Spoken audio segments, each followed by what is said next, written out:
தேர்தல், அதனால மக்கள் பார்த்து வாக்களிங்கன்னு சொல்லிட்டு முதலமைச்சர் சொல்லக்கூடிய அந்த பிரச்சாரத்தை நீங்க எப்படி பாக்குறீங்க?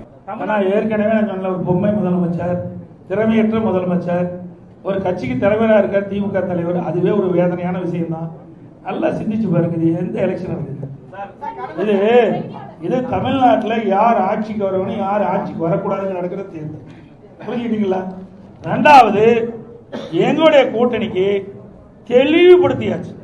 திருப்பி சொல்றேன், எங்களுடைய கூட்டணி அண்ணா திமுக தான் கூட்டணிக்கு தலைமை தாங்கும். அண்ணா திமுக எங்களுடைய கூட்டணி வெற்றி பெற்று அண்ணா திமுக ஆட்சி அமைக்கும். இதுக்கு மேல என்ன வேணும்? தேசிய கூட்டணி எங்களை சொல்றதுக்கு எதுவுமே இல்லைங்க.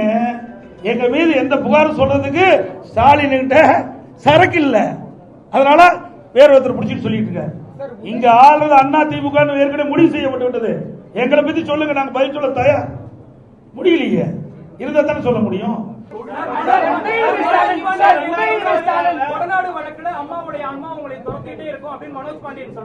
அதனாலதான் ஆன்மா துரத்தினாடி தான் அங்க ஓடிட்டு அண்ணா திமுக.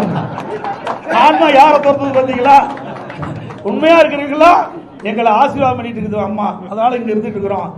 இங்க இருக்கின்றவர்கள் யாரெல்லாம் தவறு செய்தார்களோ, யாரெல்லாம் இந்த இயக்கத்துக்கு துரோகம் செய்தார்களோ, அம்மாவுடைய ஆன்மா அவர்களை ஆட்டி படைச்சிட்டு இருக்குது.